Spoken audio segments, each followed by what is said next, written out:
Sebuah panggilan mengerikan masuk ke 911. Lalu dalam sebuah kejutan yang tak diduga siapapun, peneleponnya justru yang dijebloskan ke penjara. Jadi kamu cuma ambil dari Google. Kamu pakai kecerdasan buatan untuk itu? Iya. Kamu pakai kecerdasan buatan apa? Kamu menggunakan ChatGPT? Ini Inside the Crime dari Law and Crime. Saya Elizabeth Milner.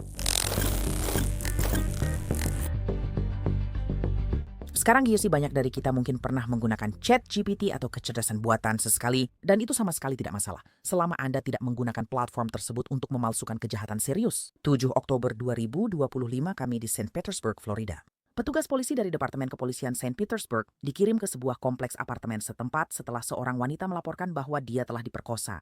Mereka mendatangi rumah Brooke Chanel. Dia mengatakan kepada petugas bahwa dia sedang sendirian di rumah, merawat bayinya ketika seseorang mengetuk pintu depan. Dia mengatakan seorang pria asing memaksa masuk ke dalam rumahnya, bahkan mendorongnya hingga jatuh ke lantai. Menurut laporan polisi, Brooke melaporkan bahwa nama pria itu adalah Jake atau James dan bahwa dia mengenal pacarnya. Dia melaporkan bahwa saat di lantai, dia sempat memotret tersangka dengan ponselnya. Kemudian pria itu berdiri, menurunkan celananya, dan memperkosanya selama sekitar 10 menit menurut laporan Brooke. Dia tidak berteriak agar bayinya tidak terbangun.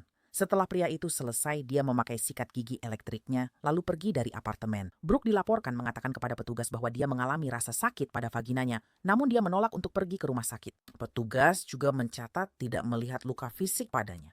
Pakaiannya tidak robek dan juga tidak ada tanda-tanda perkelahian di dalam apartemen. Namun Brooke menunjukkan foto terduga pemerkosa kepada petugas. Inilah pria yang muncul dengan hoodie dan celana berwarna gelap, berjanggut panjang, dengan ransel di sampingnya. Tapi bagi mereka yang sering menonton TikTok seperti saya, pria ini terlihat sangat familiar karena dia pernah menjadi bagian dari tren viral di aplikasi itu. Sekarang, para pengguna akan membuat gambar menggunakan kecerdasan buatan dari orang-orang yang tampak seperti tunawisma di dalam rumah mereka untuk menakuti teman atau keluarga mereka. Saat petugas mengetahui tren viral ini, mereka sadar pria di TikTok itu adalah tersangka yang sama. Namun ternyata dia bukan sosok nyata. 9 Oktober 2025, 2 hari setelah Brooke menuduh pemerkosaan, sekitar pukul 21.40 petugas kembali ke rumahnya.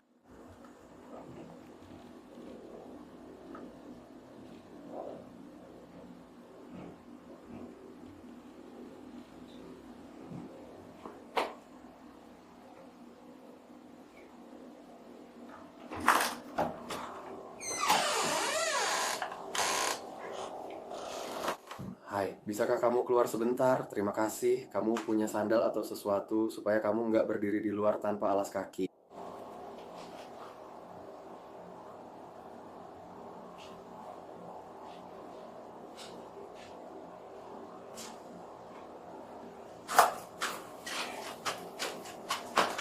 Bisa tolong lakukan sesuatu untukku dan letakkan tangan di belakang punggung? Kami akan menjelaskan semuanya dan aku akan menjelaskannya padamu sebentar lagi. Kalau bisa mundur sebentar saja. Aku hanya mencoba mencari tahu apa yang sedang terjadi. Kami jelaskan semuanya. Tidak apa-apa. Tidak apa-apa, aku tidak akan memasangnya dengan kencang. Pastikan kamu tetap lurus saja. Terima kasih. Aku menghargai kerjasama darimu. Kami akan menjelaskan semuanya. Letakkan jarimu di sini, sebentar lagi selesai. Oke? 91 kali 15. Bisakah kamu sebentar tunggu? Aku akan menjelaskan semuanya kepadamu.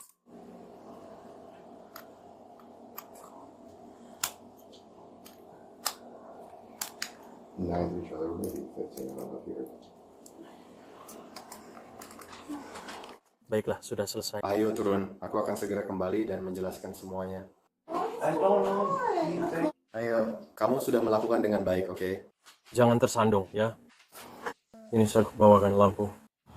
Nih, silakan. Oh, aku cuma pusing saja. Tidak apa-apa, aku pegang kamu. Ada apa ini? Kami akan jelaskan semuanya sebentar lagi saat kamu sudah tidak dalam keadaan nge-fly.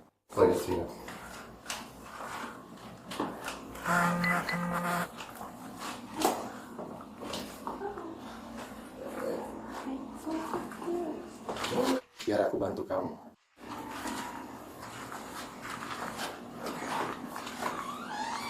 Kita akan bersama. 1 detik, ya. Aku akan kembali dan bicara lagi sebentar, oke?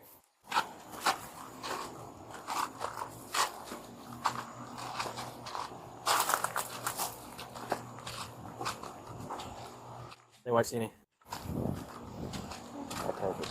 Di sana lagi. Depois que antes uma merda morte. Kaosmu? Oke.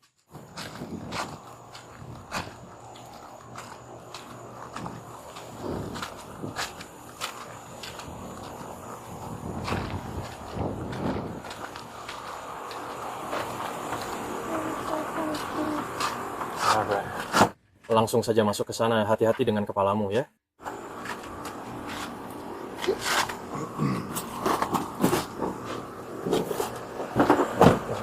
Ya, tidak. Tolong turunkan jendelanya.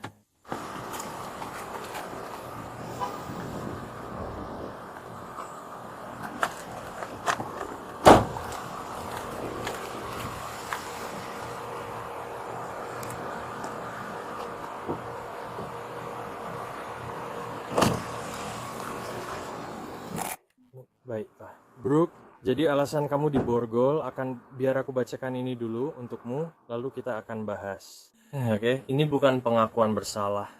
Oke, ini hanya hak-hakmu yang akan aku jelaskan kepadamu, ya? Oke? Brooke mungkin bingung melihat petugas di sana, tapi membuat laporan palsu adalah kejahatan. Bukan hanya polisi datang ke rumahnya karena tuduhan pelecehan seksual, mereka juga menggunakan sumber daya untuk menyelidiki. Menurut laporan polisi, petugas mengumpulkan DNA sentuh dari dirinya. Gagang pintu, sikat gigi kamar mandi, dan gesper milik Brooke serta pacarnya diambil. Foto-foto tempat kejadian perkara diambil dan bahkan semuanya dikemas untuk dijadikan barang bukti. Padahal ternyata semuanya hanya tipuan. Ketika petugas datang pada tanggal 7 Oktober, Brooke dikabarkan sangat yakin bahwa dia telah mengalami pelecehan seksual.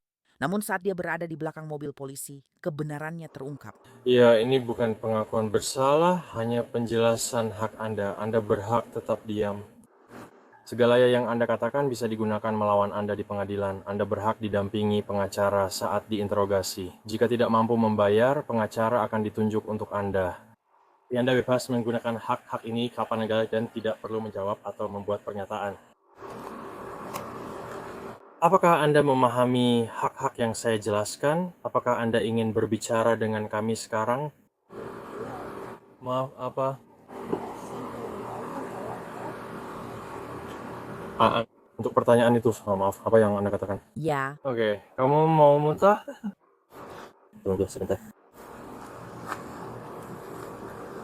Tarik napas dalam ya, kamu akan baik-baik saja. Aku akan nyalakan air conditioner di sini. Kalau mau muntah, aku akan buka pintu supaya kamu muntah di tanah. Jangan muntah di kursi belakang mobil patroli ya. Hah? Kamu mau muntah? Oke, Mak, jangan muntah di lantai mobilku ya. Muntah saja di luar.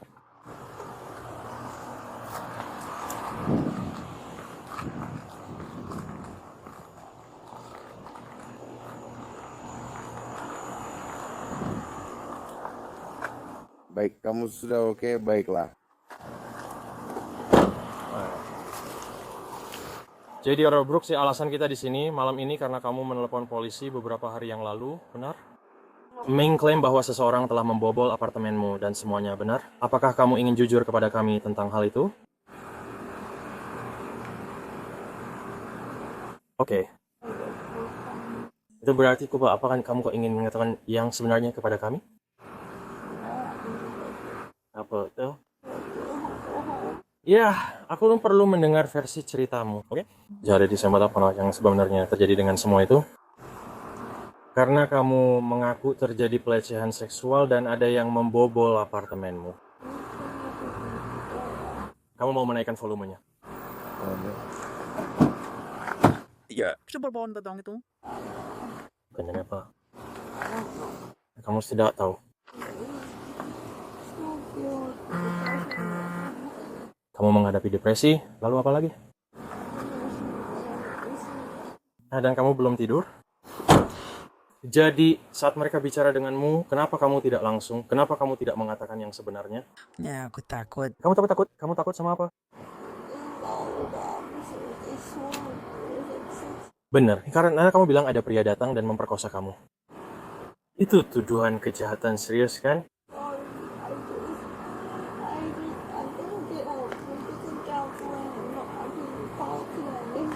Oke, jadi bagaimana kamu... Jadi apa? Orang yang kamu bilang melakukan itu, bagaimana kamu membuat itu? Kamu dapat gambar dari Google? Bisa bantu singkirkan rambutku. Even mag je het niet meer Jadi ya kamu cuma ambil dari Google, pakai kecerdasan buatan juga. Iya. Kecerdasan buatan apa yang kamu gunakan? ChatGPT? Kamu menggunakan ChatGPT. Apa yang kamu ketikkan untuk membuatnya? Kamu cuma mengetikkan pria tunawisma. Kamu research and speech. Dari mana kamu mendapatkan ide itu? Apa itu lagi tren atau sesuatu? Aku hanya ingin Kamu hanya apa? perhatian. Kamu hanya ingin perhatian? Oke. Setelah itu, tapi kenapa kamu melakukannya lagi? Bukan, maksudku awalnya mereka melaporkan perampokan, kan? Tapi kemudian mereka menuduh adanya pemerkosaan. Pak polisi, yang saya tahu hanya pria di atas sana butuh saya untuk membantu anak-anak itu. Dia tidak bisa, secara finansial saya tidak bisa masuk penjara karena ini. Oke. Saya berbohong dan saya punya masalah. Tapi saya akan menjadi lebih baik. Ya, saya hanya ingin kamu mengerti betapa seriusnya hal-hal itu, kan? Aku janji aku akan. Kami sudah mengarahkan petugas anjing pelacak. Bagaimana jika kami menemukan seseorang yang terlihat seperti itu? Dan sekarang kami keluar bersama mereka? Karena kamu menuduh, karena kamu membuat foto kecerdasan buatan dan sekarang kami keluar bersama mereka. Dan kamu tahu, sekarang kami mewawancarai seseorang yang berasal dari seseorang yang dibuat-buat, kan? Bahkan jika seseorang digigit anjing karena sesuai deskripsi itu kan, orang yang benar-benar tidak bersalah. Oke, ya, saya menghargai kejujuranmu sekarang. Oke, kamu tahu setidaknya kami sudah menerima itu, tapi sayangnya kamu tetap harus ikut perjalanan malam ini. Oke, kamu tidak boleh membuat laporan polisi palsu. Oke, Dia butuh bantuan dengan anak-anak. saya belum bisa jawab sekarang. Kami akan bicara dengannya, memberitahu situasinya, lalu segera kembali padamu. Aku akan masuk dan memasangkan sabuk pengaman untukmu, oke? Tunggu sebentar, cukup buka pintunya. Iya, ini.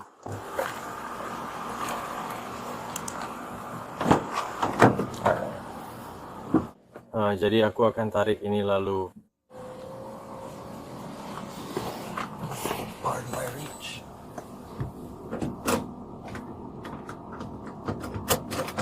Alright.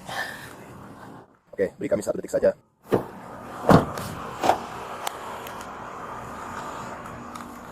Brooke didakwa 2 pelanggaran ringan karena laporan palsu tentang kejahatan. 1 tentang laporan perampokan palsu, 1 lagi soal kebohongan pemerkosaan.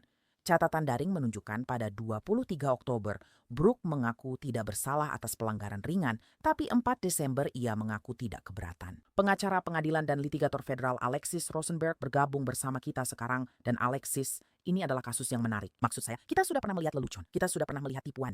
Tapi menelepon 911 mengaku diserang, bahkan membuat gambar palsu. Bagaimana reaksimu terhadap kasus ini?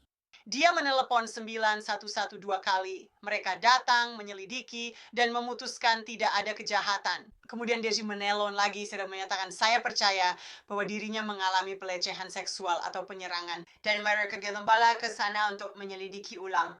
Tapi ini benar-benar menurut saya mengambil tren TikTok atau Instagram yang sedang berlangsung terlalu jauh. Ya, benar sekali. Dan itu memang bagian dari tren TikTok. Tapi ceritakan sedikit kepada saya tentang bagaimana beberapa tren benar-benar memiliki konsekuensi hukum. Menurut saya, kasus ini akan berbeda jika dia hanya mengirim foto lelucon itu ke beberapa teman atau keluarga. Namun ada panggilan darurat 911 yang memanfaatkan sumber daya dan personel polisi. Jelaskan singkat konsekuensinya pada saya. Ada tren yang pernah kami dengar di mana orang meninggal karena mengikuti tren TikTok itu. Jadi hanya karena kamu melakukan sebuah hal tren itu tidak membebaskanmu dari hukum. Kamu tetap harus mematuhi hukum. Dan dia benar-benar sudah kelewatan. Dia membuang-buang sumber daya yang sangat berharga. Mereka bilang saja ya berada di rumahnya aja, apalagi teman dia telah mengalami pelecehan seksual, dia bukannya membantu orang lain dan justru membahayakan orang lain di masyarakat. Menurutmu, dalam situasi di mana dia menghadapi tuduhan pelanggaran ringan dan sudah mengaku bersalah, apakah restitusi memang layak karena dia membuang sumber daya polisi? Jadi jaksa bisa saja meminta restitusi.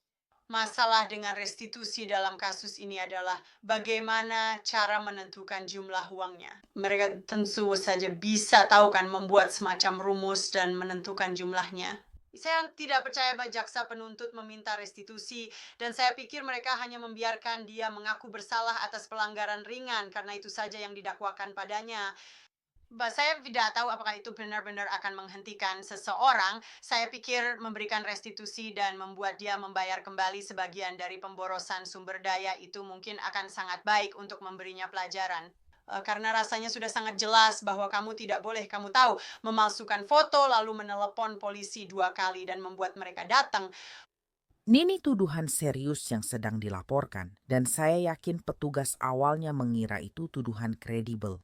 Tapi menurutmu, bagaimana petugas bisa menangani situasi ketika mereka berhadapan dengan topik yang sangat sensitif? Tapi kemudian mereka tidak melihat orang yang membuat laporan itu sebagai orang yang kredibel, seperti dalam kasus ini, karena orang yang dia tuduhkan melakukan pelecehan seksual itu bahkan tidak ada. Kamu mengangkat poin yang sangat bagus, karena misalnya saja dia menyebutkan seseorang yang ada di sana dan orang itu akhirnya ditangkap. Sekarang dalam kasus khusus ini tampaknya foto yang dia miliki cukup jelas bahwa itu dihasilkan oleh kecerdasan buatan. Nah, untungnya dia tidak terlalu berbakat dalam menggunakan kecerdasan buatan. Jadi saya yakin seseorang yang sersan atau yang anggota kepolisian segera menyadari bahwa itu dibuat oleh kecerdasan buatan. Akhirnya mereka mendapatkan komputernya dan mengetahui bahwa dia mengunduh dan melakukan ini sekitar seminggu sebelumnya. Kita memang memiliki unsur perencanaan yang tampaknya sudah direncanakan sebelumnya. Tapi ini adalah hal ini yang sangat berbahaya ketika seseorang bisa menggunakan sebuah foto dan menyalahkan orang lain atas sesuatu. Anda tahu sesuatu yang serupa. Dan seperti yang kita lihat dengan semakin banyaknya orang menggunakan ChatGPT dan kecerdasan buatan serta hal-hal semacam itu, tantangan apa yang sebenarnya harus dihadapi oleh pengadilan ketika tren media sosial yang viral bertemu dengan investigasi kriminal yang nyata? Bisa jadi polisi melakukan pekerjaan yang sangat baik dalam kasus ini karena mereka menyita komputernya dan dengan cara itu mereka benar-benar bisa melihat data di dalam file-file tersebut. Jadi menurut saya ini akan menjadi jauh lebih teknis jika sampai sejauh yang kamu maksudkan. Kamu tahu, kamu menyarankan bahwa mungkin ini adalah jalan licin di mana orang saling menyalahkan dan menciptakan bukti palsu sehingga kita harus melibatkan para ahli forensik untuk bisa pertama melihat apa yang ada di komputer mereka, apa yang sudah mereka unduh, tapi juga untuk bisa melacak apakah ini sesuatu yang dibuat, bukan foto asli. Dan ini juga menarik bahwa alasan Brooke Chennault untuk diduga membuat gambar ini adalah pada awalnya jelas dia tidak mau mengakui bahwa itu dibuat oleh kecerdasan buatan. Tapi dia juga mengatakan bahwa dia benar-benar diserang, lalu mengakui bahwa dia berbohong dan dia hanya sedang mengalami depresi. Dia ingin mendapatkan perhatian. Maksudku, apa reaksimu terhadap seorang terdakwa yang langsung saja membongkar semuanya di tempat itu? Itu bukan alasan atau pembelaan terhadap suatu kejahatan. Hakim mungkin akan mempertimbangkan hal itu saat menjatuhkan hukuman. Dan itu mungkin salah satu alasan mengapa mereka setuju untuk menerima tawaran pengakuan bersalah yang diberikan kepadanya dalam kasus ini, bahwa mereka mempertimbangkan hal itu. Tapi itu bukan pembelaan kenyataan bahwa kamu depresi atau sedang mengalami masa sulit. Ya seperti yang sudah kamu katakan, Desan, dia bisa secara tidak sengaja atau sengaja melibatkan seseorang dan dia mengatakan bahwa dia mengalami pelecehan seksual. Jadi ini sangat serius. Isu ini bisa menimbulkan banyak masalah dan persoalan bahkan jika orang tersebut pada akhirnya tidak terbukti melakukan itu. Kamu tahu, begitu hal itu tersebar di publik, kotak Pandora sudah terbuka, itu bisa sangat merusak reputasi seseorang bahkan jika mereka terbukti tidak bersalah atas tuduhan tersebut. Sekarang kita tahu dia akhirnya mengaku bersalah atas pelanggaran ringan itu. Apakah itu mengejutkan bagimu? Tidak, maksudku ini adalah kasus yang cukup jelas dengan situasi seperti ini. Jadi sebenarnya hanya soal apakah kamu memang berniat melakukannya atau itu hanya sebuah kesalahan. Karena nanti kamu bisa sebenarnya berada dalam situasi di mana seseorang mungkin mengidentifikasi seseorang seperti yang kamu tahu melakukan kejahatan dan mereka benar-benar percaya bahwa orang itu melakukan kejahatan tersebut dan mereka tidak bermaksud menyesatkan secara sengaja. Di sini sudah jelas dengan bukti polisi bahwa ini memang disengaja. Ya, benar sekali. Dan dalam hal pelajaran yang perlu diambil untuk situasi seperti ini, menurutmu pelajaran seperti apa yang harus diwaspadai orang-orang ketika mereka ingin ikut tren TikTok atau melakukan hal seperti ini? Apalagi sekarang perangkat lunak kecerdasan buatan benar-benar sangat mudah digunakan. Berbeda sama yang gaib, berbeda kali diri sendiri dan cerdas. Jangan meragukan kejahatan hanya demi mengikuti tren itu. Ya, itu kata-kata bijak. Sederhana Kak, tapi memang perlu diingatkan, terutama dalam kasus seperti ini. Alexis Rosenberg, terima kasih sudah bergabung hari ini. Saya sangat menghargai waktu Anda. Terima kasih sudah mengundang saya lagi. Saya tegaskan, Brooke Shinnell ajukan pledoi tanpa keberatan atas tuduhannya. Dia dijatuhi hukuman masa percobaan, dan salah satu syaratnya adalah tidak boleh menggunakan TikTok. Terima kasih telah menonton Inside the Crime. Saya Elizabeth Milner.